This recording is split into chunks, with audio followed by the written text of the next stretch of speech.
नमस्कार, स्वागत है आपका बिहार समाचार में। चलिए जानते हैं आज की बिहार की अब तक की सबसे बड़ी और महत्वपूर्ण खबरों के बारे में। सभी खबरें आपके लिए काम की होने वाली है, पर इससे पहले अगर आप चैनल पर नए हैं तो चैनल को सब्सक्राइब कर लें ताकि आपको बिहार की हर ताजा तरीन खबरें सबसे पहले मिल सके। तो चलिए शुरुआत करते हैं आज की पहली और बड़ी खबर से। तेजस्वी यादव ने बिहार वालों से किया बड़ा वादा, कहा हमारी सरकार आई तो मिलेगी फ्री में बिजली, साथ ही नीतीश सरकार को दिया अल्टीमेटम। जी हां, तेजस्वी यादव ने बिहार सरकार पर बड़ा हमला बोला। कहा कि बिहार में अपराध बढ़ गया है, लॉ एंड ऑर्डर की स्थिति बद से बदतर होती जा रही है, ब्लॉक से लेकर थाने तक में भ्रष्टाचार हो रहा है और बिहार के लोगों से उन्होंने खुद वादा भी किया। तेजस्वी यादव ने कहा कि बिहार में मुख्यमंत्री नीतीश कुमार यात्रा पर निकल रहे हैं, उनकी यात्रा पर 250 करोड़ रुपए खर्च किए जा रहे हैं, लेकिन इसका लाभ केवल चुनिंदा लोगों को ही मिलेगा। तेजस्वी यादव ने दावा किया कि मुख्यमंत्री का जनता दरबार भी समस्याओं को समाधान करने में असफल रहा है और बिहार में अफसरों को लूट की छूट दे दी गई है। वहीं तेजस्वी यादव ने जीविका दीदियों को लेकर बड़ा ऐलान किया। कहा कि मुख्यमंत्री नीतीश कुमार जीविका दीदियों को जदयू की कैडर के रूप में तब्दील करना चाहते हैं, लेकिन यदि आरजेडी की सरकार बिहार में बनती है तो बिहार के लोगों को हर घर को 200 यूनिट बिल्कुल फ्री में बिजली दिया जाएगा और साथ ही जीविका दीदियों की समस्याओं का समाधान भी किया जाएगा। बिहार में मुख्यमंत्री उद्यमी योजना में 204 लोगों पर होगा बड़ा एक्शन, सरकार के साथ कर रहे थे चालाकी। जी हां, मुख्यमंत्री उद्यमी योजना के तहत पहले लोन प्राप्त करने वाले लाभुकों में से 204 ऐसे लोग हैं जिन्होंने आज तक अपने उद्योग का यूनिट ही स्थापित नहीं किया है, यानी कि अपना बिजनेस ही स्टार्ट नहीं किया है। तो ऐसे लोगों की अब सूची तैयार की जा रही है और उनको नोटिस भेजने का काम शुरू कर दिया गया है। नोटिस के बाद भी अगर उन्होंने उद्योग स्थापित नहीं किया, अपना बिजनेस स्टार्ट नहीं किया, तो उन लोगों पर कार्रवाई की जाएगी। इनके अलावा 352 ऐसे भी लाभुक हैं जिन्होंने पहले तो ऋण प्राप्त करने के बाद आज तक एक भी किस्त का राशि का भुगतान भी नहीं किया है, यानी कि उन्होंने पैसा चुकाया भी नहीं है और उनसे भी अब राशि वसूली की कार्यवाही शुरू की जाएगी, जिन्हें चिन्हित किया गया है और इन चिन्हित लाभुकों को उद्योग विभाग की ओर से अंतिम नोटिस भेजा जा रहा है।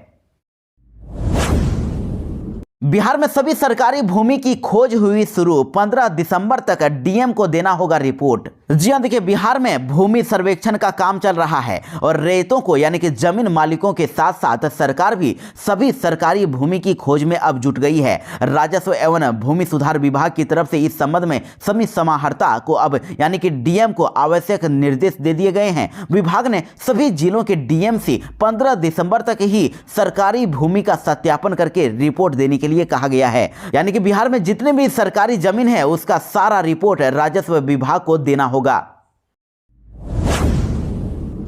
सक्षमता परीक्षा पास किए हुए सभी शिक्षकों के लिए बड़ी खुशखबरी। कब मिलेगा नियुक्ति पत्र, कब तबादला होगा, सारा प्लान सेट हो गया है। जी हां, बिहार राज्य के 44,243 शिक्षकों को बहुत ही जल्द विशिष्ट शिक्षक का औपबंधित नियुक्ति पत्र सौंपा जाएगा। इन सभी शिक्षकों की काउंसलिंग पूरी हो चुकी है और ये ऐसे सभी शिक्षक हैं जो सक्षमता परीक्षा पास कर चुके हैं और अब इनकी काउंसलिंग विभिन्न कारणों से जो पहले चरण में अधूरी रह गई थी, उनकी अब काउंसलिंग की प्रक्रिया पूरी होने के बाद इन सभी को नियुक्ति पत्र दे दिया जाएगा। वैसे आपको बता दें कि शिक्षा मंत्री सुनील कुमार ने कहा है कि वर्तमान में वैसे शिक्षक जो गंभीर स्वास्थ्य समस्याओं से पीड़ित हैं या फिर विशेष समस्याओं के कारण तबादला चाहते हैं, वो अपने ट्रांसफर के लिए आवेदन कर सकते हैं। वहीं सामान्य शिक्षकों के तबादला और पदस्थापन की प्रक्रिया शेष सक्षमता परीक्षाएं पूरी होने के बाद शुरू की जाएगी।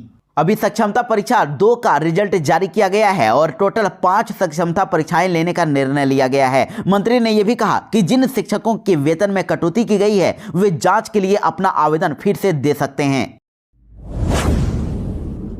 बिहार में तिरहुत स्नातक उपचुनाव में 47% हुई वोटिंग। जेडीयू और आरजेडी के बीच में हुई टफ फाइट, 9 दिसंबर को होगी काउंटिंग। जी हां, बिहार विधानसभा परिषद के स्नातक सीट तिरहुत के लिए वोटिंग खत्म हो गई है और 47% टोटल वोटिंग हुई। 4 सीटों मुजफ्फरपुर, वैशाली, सीतामढ़ी और शिवहर के लिए कुल मिलाकर 197 मतदान केंद्रों पर इसके लिए वोटिंग हुई और अब 9 दिसंबर को अब मतों की गिनती होने वाली है, काउंटिंग शुरू होगी और एक सीट के लिए 18 उम्मीदवार इस बार मैदान में हैं। एनडीए के खाते से जेडीयू प्रवक्ता अभिषेक झा चुनाव लड़ रहे हैं और उनके सामने आरजेडी के गोपी किशन चुनावी मैदान मैदान में हैं। दोनों के बीच में इस बार कड़ा मुकाबला यहां पर देखने के लिए मिला। वहीं जन स्वराज पार्टी इस बार खेल बिगाड़ सकते हैं। जन स्वराज पार्टी ने मुकाबला त्रिकोणीय बना दिया। पूर्व एमएलसी राजकुमार सिंह के बेटे डॉक्टर विनायक गौतम प्रशांत किशोर की पार्टी जन स्वराज के टिकट पर चुनाव लड़ रहे हैं। इनके अलावा उपचुनाव में लोजपा रामविलास पार्टी के नेता रहे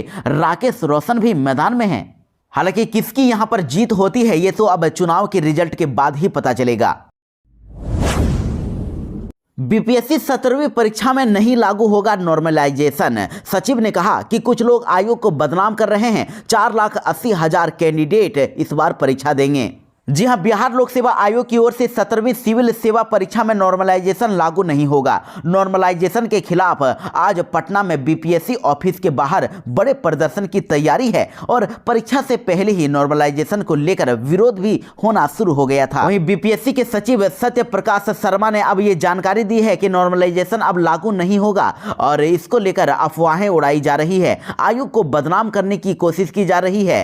13 दिसंबर को राज्य में 925 परीक्षा केंद्रों पर एग्जाम होगा और 4,80,000 कैंडिडेट इस परीक्षा में शामिल होंगे। उन्होंने कहा कि हमने कब कहा था कि हम लोग इस परीक्षा में नॉर्मलाइजेशन लागू करने जा रहे हैं। विज्ञापन में भी हमने इस तरह की किसी भी बात का जिक्र नहीं किया। आयोग ने जब कभी ये कहा ही नहीं कि हम इसे लागू करेंगे तो आखिर आयोग इस बात पर अपना स्पष्टीकरण क्यों देगा। नीतीश सरकार ने किया बड़ा ऐलान। बिहार में होगी बम्पर बहाली। पंचायती राज विभाग के 15,610 रिक्त पदों को जल्द भरा जाएगा। जी हां, बिहार में एक बार फिर से बम्पर बहाली होने वाली है। पंचायती राज विभाग में रिक्त पड़े हुए 15,610 पदों को जल्द ही भरा जाने को लेकर ऐलान किया गया है। इस बात की जानकारी पंचायती राज मंत्री केदार प्रसाद गुप्ता ने औरंगाबाद में मीडिया को दी। उन्होंने कहा कि बिहार में विभाग में बहाली प्रक्रिया पूरी होने के बाद युवाओं को सरकारी नौकरी का लाभ मिलेगा और इससे पंचायतों के विकास कार्यों में भी तेजी आएगी। उन्होंने कहा कि बिहार के 8,000 से भी अधिक ग्राम पंचायतों को सशक्त और प्रभावी बनाने के लिए पंचायती राज विभाग में रिक्त पड़े हुए पदों को जल्द भरा जाएगा। पंचायती राज विभाग के मंत्री केदार प्रसाद गुप्ता ने आगे कहा कि गाँव के प्रत्येक व्यक्ति तक विकास कार्य पहुंचे, यह मुख्यमंत्री नीतीश कुमार चाहते हैं। तेजस्वी यादव ने मुख्यमंत्री नीतीश कुमार को दिया अल्टीमेटम। कहा जल्द से करें बीपीएससी की 17वीं परीक्षा से जुड़ी समस्या का समाधान। जी हां, नेता प्रतिपक्ष तेजस्वी यादव ने मुख्यमंत्री नीतीश कुमार को एक पत्र लिखा है। तेजस्वी यादव ने बीपीएससी की 17वीं परीक्षा को लेकर यह लेटर लिखा और इसमें मुख्यमंत्री नीतीश कुमार को उन्होंने अल्टीमेटम दे दिया है। उन्होंने कहा कि अगर सरकार ने अभ्यर्थियों की मांगों पर विचार नहीं किया तो हम आंदोलनकारियों के साथ कंधे से कंधा मिलाकर उनकी लड़ाई लड़ेंगे और एनडीए सरकार छात्रों के भविष्य और सपनों के साथ खिलवाड़ बंद करें। आयोग के सर्वर की खामी के कारण फॉर्म भरने की आखिरी तारीख से 2-3 दिन पहले ही सर्वर के ठीक से कार्य नहीं करने के कारण लाखों अभ्यर्थी फॉर्म नहीं भर पाए, जो कि उनके भविष्य और सतत परिश्रम के लिए एक आघात है। बांग्लादेश में हिंदुओं पर अत्याचार के खिलाफ सासाराम में निकाला गया आक्रोश मार्च। जिहादियों पर कार्रवाई की गई मांग। जी हां, बांग्लादेश में हिंदू, सिख, जैन एवं बौद्धों पर हो रहे आक्रमण और अत्याचार के खिलाफ सासाराम में आक्रोश मार्च निकाला गया। वहीं समाहरणालय के पास धरना प्रदर्शन भी किया गया। राष्ट्रीय भारतीय समाज ने बांग्लादेश में हिंदुओं पर हो रहे आक्रमण को बंद करने की मांग की है और बांग्लादेश में हिंदू महिलाओं की सुरक्षा सुनिश्चित करने की भी बात दोहराई। वहीं जिहादियों पर कार्रवाई की मांग की गई और संयुक्त राष्ट्र संघ की ओर से चुप्पी तोड़नी चाहिए और बांग्लादेश में हिंदू महिलाओं की सुरक्षा सुनिश्चित करने की भी बात को दोहराया गया। वहीं जिहादियों पर कार्रवाई की मांग की गई। मोदी सरकार ने बिहार को दी 3900 करोड़ की 4 लेन हाईवे की सौगात। पटना से दिल्ली जाना होगा अब आसान। जी हां, केंद्र की मोदी सरकार ने बिहार को एक और बड़ी सौगात दे दी है। सूत्रों से मिली जानकारी के मुताबिक आर्थिक कार्य विभाग यानी डीईए की बैठक में राजधानी पटना से आरा और सासाराम तक 4 लेन हाईवे की मंजूरी दे दी गई है और इसके साथ ही इस परियोजना को हाइब्रिड एनजीटी मोड में निर्माण हेतु परियोजना मूल्यांकन समिति की भी सहमति मिल गई है। इस परियोजना को केंद्र सरकार की मंत्रिमंडल की आर्थिक कार्य समिति को अंतिम स्वीकृति के लिए भेजा जाएगा। वहां से सहमति मिलते ही इस हाईवे के निर्माण के लिए जमीन अधिग्रहण करने का काम शुरू किया जाएगा। और ये 4 लेन हाईवे टोटल 3900 करोड़ रुपए से बनने वाला है। आपको बता दें कि इस परियोजना का टेंडर पिछले दिनों ही जारी हुआ था, लेकिन डीईए से मंजूरी नहीं मिलने के कारण इसका टेंडर रिसीव नहीं हो पा रहा था। लेकिन अब डीईए की मंजूरी मिल गई है और अब इस सड़क का टेंडर इसी वर्ष फाइनल भी हो जाएगा, जिससे राजधानी पटना से आरा सासाराम तक 4 लेन बनने के बाद बिहार से उत्तर प्रदेश, यूपी और दिल्ली तक की राह आसान हो जाएगी और बहुत ही कम समय में अब यहां पर पहुंचा जा सकेगा। बिहार में सीएचओ परीक्षा फर्जीवाड़े में हुआ बड़ा खुलासा। 47 आरोपियों में 18 नालंदा के 12 ऑनलाइन सेंटरों को किया गया सील।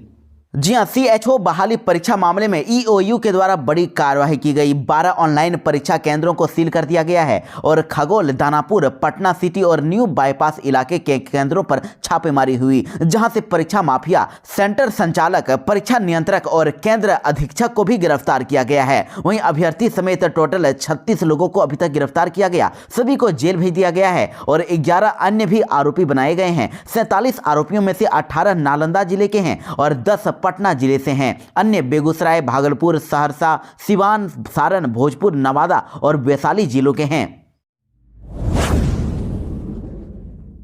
तीसरी बार महाराष्ट्र के मुख्यमंत्री बने देवेंद्र फडणवीस। सीधे और अजित पवार ने डिप्टी सीएम पद की ली शपथ। जी हां, देवेंद्र फडणवीस तीसरी बार महाराष्ट्र के मुख्यमंत्री बन गए हैं। मुंबई के आजाद मैदान में उन्होंने नए मुख्यमंत्री के तौर पर पद और गोपनीयता की शपथ ली। वहीं एकनाथ शिंदे और अजित पवार महाराष्ट्र के उप मुख्यमंत्री पद की शपथ लिए हैं। आपको बता दें कि शपथ ग्रहण समारोह में प्रधानमंत्री नरेंद्र मोदी, केंद्रीय गृह मंत्री अमित शाह, केंद्रीय रक्षा मंत्री राजनाथ सिंह, बीजेपी के राष्ट्रीय अध्यक्ष जेपी नड्डा और बिहार के मुख्यमंत्री नीतीश कुमार, आंध्र प्रदेश के मुख्यमंत्री चंद्रबाबू नायडू सहित कई गणमान्य लोग मौजूद थे। सुपौल में पब्लिक और पुलिस के बीच में हुई काफी झड़प। सड़क जाम किया गया, पत्थरबाजी हुई और लोगों पर पुलिस ने किया लाठीचार्ज। जी हां, सुपौल में पुलिस और स्थानीय लोगों के बीच में काफी झड़प हुई है, मारपीट की गई है, पत्थरबाजी हुई है और साथ ही झड़प के बाद लोगों ने पथराव भी कर दिया। बेकाबू भीड़ पर काबू पाने के लिए पुलिस ने पिस्टल तानी और फिर लाठीचार्ज कर दिया। इस दौरान पुलिस और पब्लिक के बीच में सड़क पर जमकर बवाल हुआ। लोगों ने दौड़ा दौड़ा कर पुलिस पर पत्थर फेंका है। दरअसल आपको बता दें कि जिले के त्रिवेणीगंज में गुरुवार को थाने पर भारी भीड़ जमा हो गई थी। लोगों का आरोप है कि थाने का दारोगा राम सेवक रावत रिश्वत लेकर काम करते हैं और त्रिवेणीगंज थानाध्यक्ष अपनी मनमानी करते हैं। यहां तक कि रिपोर्ट दर्ज करने वाले के साथ दुर्व्यवहार करते हैं। वहीं हालत को नियंत्रित करने के लिए फिर पुलिस ने लाठीचार्ज कर दिया। हाथों में ईंट लेकर पुलिस ने भीड़ को खदेड़ना शुरू कर दिया। हालांकि पथराव में कोई चोटिल नहीं हुआ है और घटना के बाद से त्रिवेणीगंज बाजार में तनाव बना हुआ है। आप पुलिस और पब्लिक भिड़ंत की कुछ तस्वीरों को देख सकते हैं। देखिए, पुलिस पर पत्थर फेंकते हुए लोगों को आप इस तस्वीर में देख सकते हैं। वहीं इस तस्वीर में आप देख सकते हैं कि पुलिस ने लोगों पर पिस्टल ताने, फिर भी लोग हटने का नाम नहीं ले रहे हैं। इधर जान बचाकर भागते हुए पुलिस को भी आप देख सकते हैं। लोग इन पर पत्थर बरसा रहे हैं और इधर पुलिस के हाथों में भी पत्थर है। पब्लिक और पुलिस दोनों के द्वारा एक दूसरे पर पत्थर बरसाया गया है और फिर लाठीचार्ज भी की गई है। बिहार पैक्स से चुनाव जीते कैंडिडेट के परिवार को ट्रैक्टर से रौंदकर मार दिया गया। एक बच्चे की हुई मौत, 8 लोग घायल हुए। जी हां, देखिए बड़ी खबर अररिया जिले से है। अररिया में खुटहा बैजनाथपुर पंचायत से पैक्स अध्यक्ष का चुनाव जीतने वाले जयप्रकाश मेहता के भतीजे की ट्रैक्टर से कुचलकर हत्या कर दी गई। इस घटना में 8 लोग घायल भी हुए हैं। वहीं जयप्रकाश मेहता का कहना है कि वोटिंग खत्म होने के बाद वो अपने परिवार के साथ मंदिर गए थे और प्रसाद चढ़ाकर लौट रहे थे, तभी विपक्षी पार्टी के लोगों ने ट्रैक्टर से मरे परिवार और समर्थकों को रौंद दिया। घटना को अंजाम देने के पहले उन लोगों ने ट्रैक्टर की लाइट बंद कर दी थी और इस हादसे में मेरे भतीजे की मौके पर ही मौत हो गई है। मृतक की पहचान राजेश कुमार मेहता के बेटे धनंजय कुमार उर्फ दन्ना, जिनकी उम्र 7 साल थी, इसके रूप में की गई है। बिहार में अंतर्राष्ट्रीय मार्गों पर परमिट के लिए निकलेगी 4,965 रिक्ति और परिवहन विभाग ने मांगे आवेदन। जी हां, बिहार से जुड़े अंतर्राष्ट्रीय मार्गों पर परमिट के लिए अब आवेदन स्टार्ट होने वाला है। इसके लिए आमंत्रित आवेदन किए जाएंगे और अंतर्राष्ट्रीय मार्गों के विभिन्न रूटों पर परमिट के लिए टोटल 4,967 वैकेंसियां खाली है। इसके लिए विभिन्न रूटों का राज्यवार रिक्ति निकाली जा रही है। परिवहन सचिव संजय कुमार अग्रवाल ने बताया